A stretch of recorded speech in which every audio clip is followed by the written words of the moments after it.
If your doctor recently told you your creatinine is too high, if you've been noticing foamy urine in the morning, if you're waking up 2 or 3 times every night to use the bathroom, or if you've just been feeling more tired, more swollen, and less like yourself than you used to, then I need you to stay with me until the very end of this video.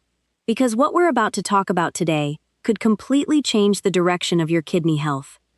My name is Dr. Jessica, and over the last 20 years, I've sat face to face with thousands of patients, many of them seniors right here in the United States, who came into my office scared, confused, and overwhelmed after seeing a kidney number on a lab report they didn't fully understand. And the question I hear again and again is this: Doctor, is there actually anything I can eat that will help protect my kidneys? Or is everything off limits now? My answer is yes, absolutely yes. But it depends on what you eat, how you prepare it, and how much of it you're having.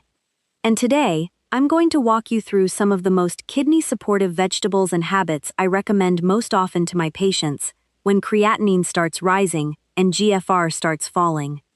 Before we get into the foods, let me tell you about a patient of mine named Evelyn. Evelyn is a 71-year-old retired grandmother from Ohio. 6 months ago, she walked into my clinic holding a lab report so tightly her hands were visibly shaking.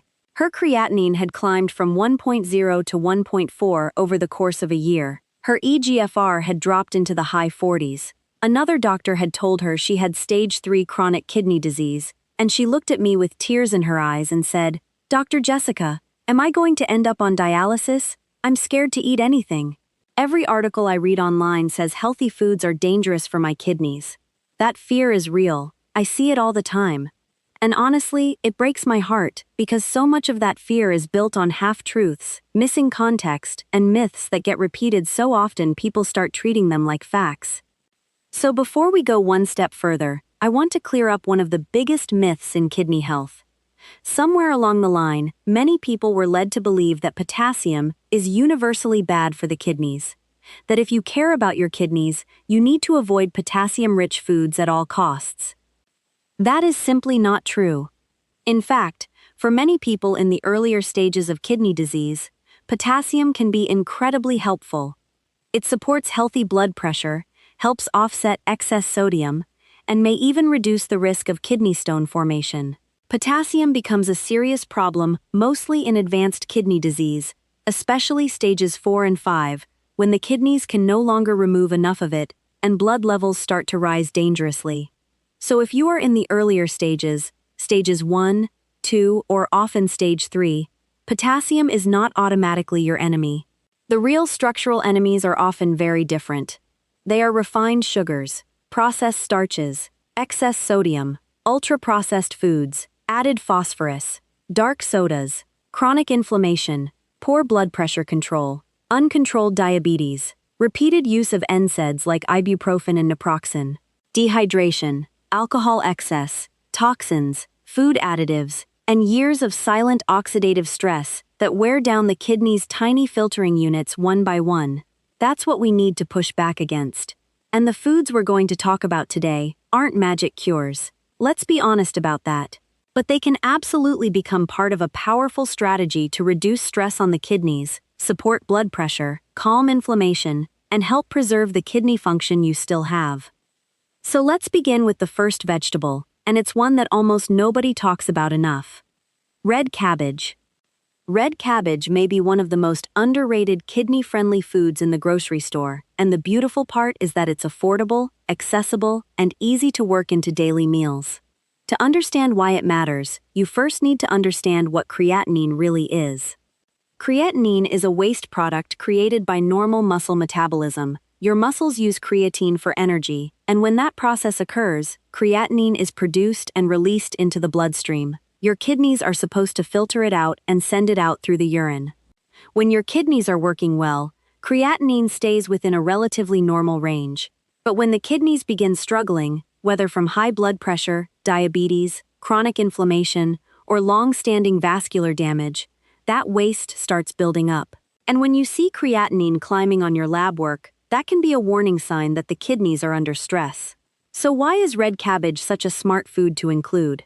First, it's relatively low in potassium compared to many other vegetables. That makes it especially useful for people who are trying to eat more plants without accidentally overshooting their mineral load. Second, it's low in phosphorus. And when kidney function declines, phosphorus becomes a very important issue. Too much phosphorus in the blood can pull calcium out of the bones and contribute to hardening of the blood vessels, which is one of the reasons people with kidney disease have a higher risk of heart complications. Third, and this is where red cabbage really shines, it is packed with anthocyanins, those deep purple-red pigments that act as powerful antioxidants. These compounds help calm inflammation and reduce oxidative stress, two of the biggest drivers of ongoing kidney damage. Kidney disease is not just a plumbing problem, it is often an inflammatory process. It is a slow, silent battle inside delicate tissue, and foods rich in protective compounds may help reduce some of that damage over time. Now here is the practical part that matters just as much: how you cook it. A lot of people take a beautiful red cabbage and boil it until it turns limp, grayish, and lifeless. That is one of the fastest ways to lose many of the sensitive protective compounds you were hoping to get in the first place. The best way to eat red cabbage is either raw, thinly sliced in a salad or homemade slaw, or very lightly cooked for just a few minutes. You want to preserve that vibrant color and a little bit of crunch. If it turns dull and mushy, you've probably gone too far. Another benefit many people never hear about is that red cabbage can support a more alkaline dietary pattern. And that matters because as kidney function declines, the body can struggle to get rid of metabolic acids efficiently. Over time, that acid burden can worsen the internal environment and add even more stress to already struggling kidneys. Even one serving of red cabbage 3 or 4 times a week can be a simple, high-value shift. Now let's talk about the second vegetable on this list, cauliflower. I know cauliflower may not sound exciting. It doesn't have the flashy reputation of some trendy superfoods. But when it comes to kidney support, cauliflower deserves a lot more respect than it gets. One reason is that it is naturally low in both potassium and phosphorus. That makes it a very practical substitute for foods that are much harder on the kidneys, especially when people are trying to replace things like potatoes, refined starches, or heavily processed side dishes. But cauliflower offers much more than a friendly mineral profile. It contains sulfur-rich compounds called glucosinolates, which break down into biologically active compounds that help support the body's internal antioxidant systems. These compounds are especially interesting because oxidative stress plays such a major role in kidney decline. The tiny filtering units in the kidneys, called nephrons, are extremely delicate, and once enough scarring takes over, those structures do not simply bounce back. That means protecting the healthy nephrons you still have is incredibly important.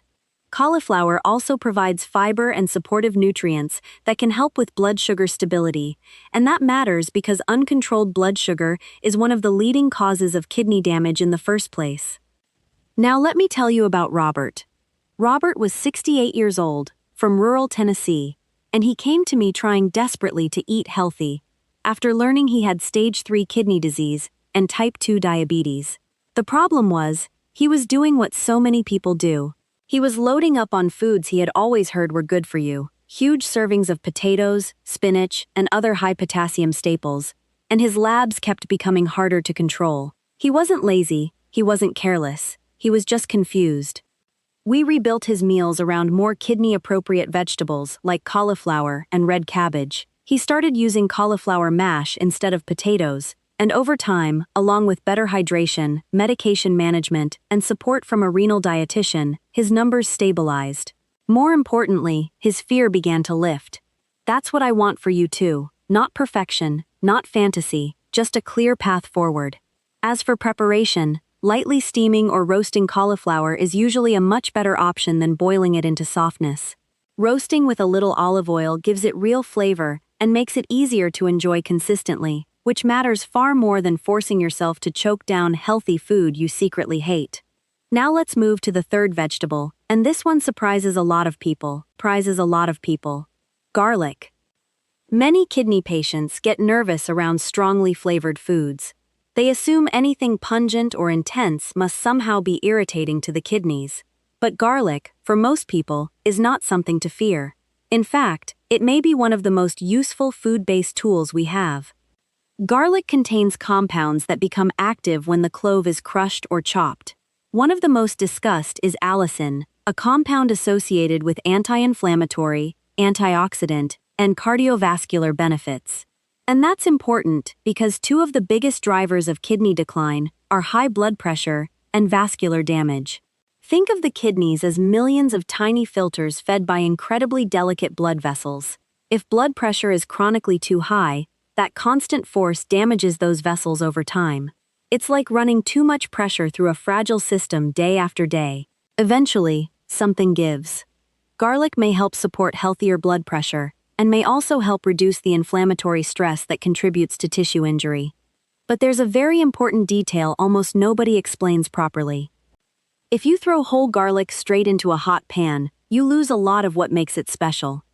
The smarter method is this: crush or finely mince the garlic first, then let it sit for about 10 minutes before cooking. That waiting period allows the beneficial compounds to fully form before heat interferes with the process. That one small habit can make a real difference. Garlic is also a beautiful substitute for salt, and that matters enormously for kidney patients. Too much sodium drives fluid retention, raises blood pressure, and makes the kidneys work harder. So if you can build flavor with garlic, onions, herbs, lemon juice, and olive oil, instead of reaching for the salt shaker, you are already moving in the right direction. Of course, if you take blood thinners, or have a specific medical condition, talk with your physician before dramatically increasing garlic intake, especially in raw forms. Now let's talk about the fourth vegetable, red bell peppers. I often call red bell peppers a precision food for the kidneys, because they deliver an impressive nutritional return without placing a large metabolic burden on the system. They are rich in vitamin C, full of antioxidants, naturally flavorful, and relatively manageable compared with higher potassium alternatives, like tomatoes in certain kidney diets. Vitamin C from whole foods is not the same thing as megadosing synthetic supplements. That distinction matters. Whole vegetables come packaged with fiber, water, phytonutrients, and a balanced nutritional structure that the body handles very differently. Red bell peppers also contain carotenoids and other plant compounds that help protect cells from oxidative damage. Since the kidneys are highly vascular organs with extremely sensitive tissue, reducing oxidative stress is one of the most consistent goals in nutritional kidney support. And there's another angle here that many people overlook: the gut-kidney connection. When gut health is poor, the body can generate more inflammatory compounds and more waste products that circulate through the bloodstream. And if the kidneys are already compromised, those burdens become even harder to manage.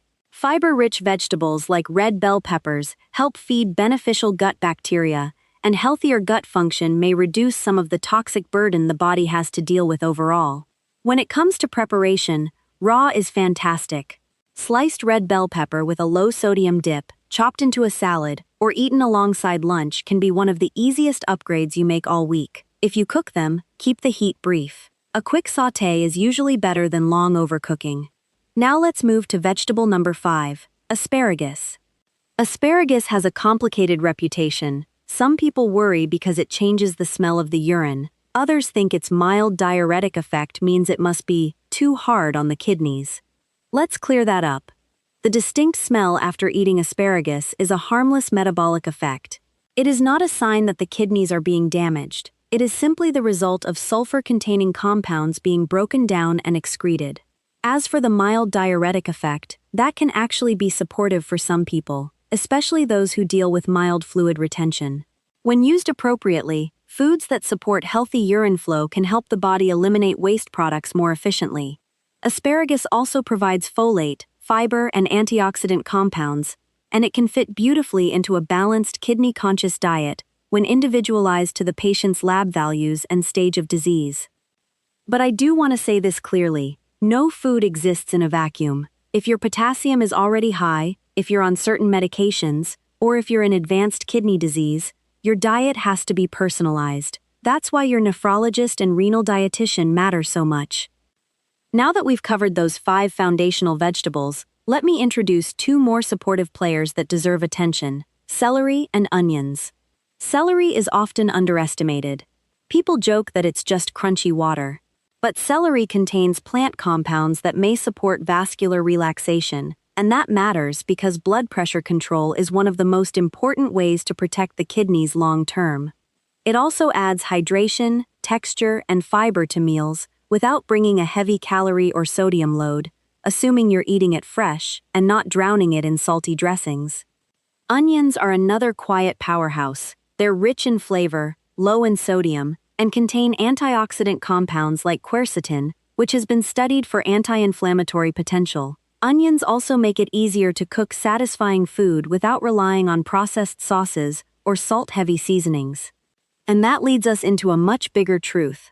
If you want to help your kidneys, you cannot think only in terms of one miracle food. Kidney protection is about the pattern. It's about building meals where half the plate is made up of carefully chosen vegetables.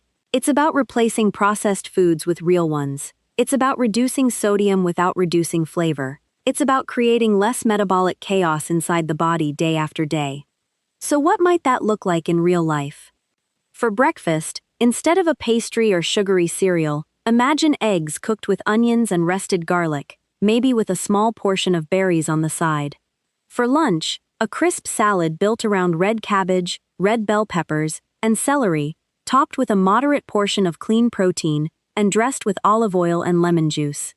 For dinner, a piece of fish with roasted cauliflower and lightly cooked asparagus, seasoned with herbs and garlic instead of bottled sauces loaded with sodium and additives.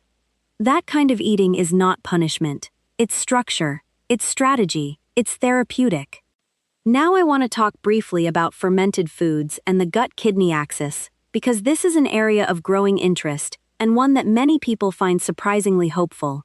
When kidney function declines, waste products that should be excreted can start affecting the gut environment. And when the gut becomes imbalanced, more harmful compounds can be generated and reabsorbed into the bloodstream. This creates a vicious cycle.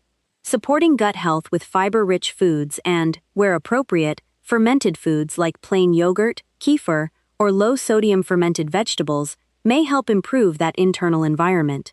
Not everyone tolerates the same foods the same way, but the principle matters. A healthier gut may reduce some of the inflammatory and toxic load the body carries. Now we have to discuss one of the most controversial topics in kidney nutrition: protein. For years, many patients were told something dangerously oversimplified. If you have kidney disease, stop eating protein. That advice has caused a lot of confusion and, in some cases, real harm. Yes, protein metabolism creates waste products the kidneys must help handle. And yes, excessive protein can place extra strain on compromised kidneys.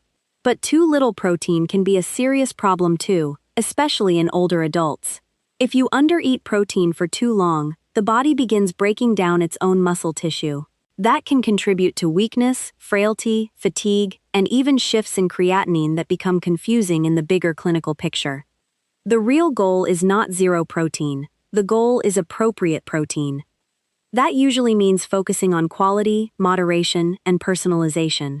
Fish, eggs, and carefully selected lean proteins often work better than heavily processed meats, which tend to be loaded with sodium, phosphorus additives, preservatives, and inflammatory compounds.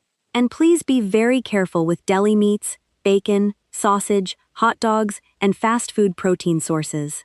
Those are some of the worst offenders in kidney nutrition because they don't just contain protein, they come with a chemical package your kidneys do not need. Now I want to spend time on the hidden mistakes that quietly sabotage kidney health, because these are the traps I see patients fall into all the time. The first is what I call the green smoothie trap. Someone gets scared after a bad lab result and decides to get healthy overnight. They throw spinach, banana, avocado, coconut water, and other concentrated ingredients into a blender and drink it in 5 minutes, assuming they've done something wonderful for their kidneys. But what they may have actually done is deliver a massive concentrated load of potassium and oxalates all at once. Whole food behaves differently than liquefied food. When you chew vegetables, digestion is slower. The fiber structure changes the way nutrients are absorbed. When you blend everything into a concentrated drink, the body can receive a much faster surge. For someone with compromised kidney function, that can matter. The second trap is the assumption that all greens are equally safe. Spinach is nutritious in many contexts, yes. But for some kidney patients, especially those managing potassium or oxalates, large amounts can be problematic. The same goes for other foods people assume are automatically healthy just because they are natural. Kidney nutrition is not about whether a food is good or bad in general. It's about whether it's appropriate for your kidneys, your labs, and your stage. The third trap is hidden sodium and phosphorus. You can start with a perfectly healthy vegetable and ruin its value by covering it in salty sauces, seasoning packets, canned soup bases, processed broths, or packaged flavor enhancers. Phosphorus additives in processed foods are especially important to watch because they are often highly absorbable and can become a major burden when kidney function is reduced. That's why label reading becomes such an important skill. The fourth trap is underhydrating out of fear. This happens a lot in people who are tired of waking up at night to urinate. They start restricting fluids too aggressively in hopes of getting better sleep. And while the frustration is understandable, chronic underhydration can concentrate the blood and make waste products like creatinine and BUN appear worse or become harder for the kidneys to clear. Hydration should be guided by your physician, especially if you have heart failure, swelling, or advanced kidney disease. But many people are doing their kidneys no favors by staying mildly dehydrated all day. And the fifth trap is trying to do everything alone. Please do not watch a video like this and then completely reinvent your diet in secret without telling your doctor. Kidney disease is too individualized for that. Your medications, your potassium level, your blood pressure, your diabetes status, your stage of disease, your swelling, your appetite, and your overall health all matter. Bring the information to your medical team, write down the foods, ask questions, partner with your nephrologist, work with a renal dietitian if you can. That partnership is where the best outcomes happen. Now there's one more concept I want to leave you with, and that is the idea of giving your kidneys periods of lower metabolic demand. For some people, under proper medical guidance, a structured eating window can help reduce constant grazing, support better insulin control, and reduce the non-stop digestive workload that comes from eating all day long. This is one reason some people become interested in gentle forms of time-restricted eating. But let me be very clear, fasting is not for everyone. If you are diabetic, frail, underweight, on insulin, prone to low blood sugar, or managing advanced disease, you should not experiment with fasting casually. This is something to discuss with your physician, not something to copy blindly from the internet. The real principle is simpler than the trend itself. Give your body fewer processed insults, more stable meals, better blood sugar control, and less constant metabolic turbulence. That alone can go a long way. So let's bring this all together. If your creatinine is rising, if your GFR is falling, if you've been frightened by what you saw on a lab report, I want you to hear me clearly. There are still things you can do. There are still choices that matter. You are not powerless. Red cabbage can support you with antioxidants and a kidney-friendlier mineral profile. Cauliflower can replace harsher starches and help reduce dietary burden. Garlic can support flavor, blood pressure, and inflammation control when used properly. Red bell peppers can bring protective nutrients and fiber without the same baggage as some higher potassium alternatives. Asparagus can fit into a thoughtful plan and support healthy flow and nourishment. Celery and onions can help build a plate that is flavorful, lower in sodium, and more aligned with kidney protection. And beyond the vegetables, it's the pattern that matters most. Less processed food, less sodium, less sugar, less fear-driven confusion, and more structure, more knowledge, more intention, and more partnership with the professionals guiding your care. If you've been feeling overwhelmed, start small. Don't try to change everything tomorrow morning. Pick one food from this video. 1. Add it safely. Learn how your body responds. Talk with your doctor. Build from there. Kidney health is not usually won by dramatic short-term extremes. It is protected by consistent, intelligent, daily decisions made over time. And if no one has told you this lately, let me tell you now. A lab value is important, but it is not your identity. A diagnosis matters, but it is not the end of your story. And your kidneys, even if they are under stress right now, still deserve every bit of support you can give them. If this video helped you feel more hopeful, more informed, and more in control, Then let me know in the comments which of these foods surprised you the most, and which one you want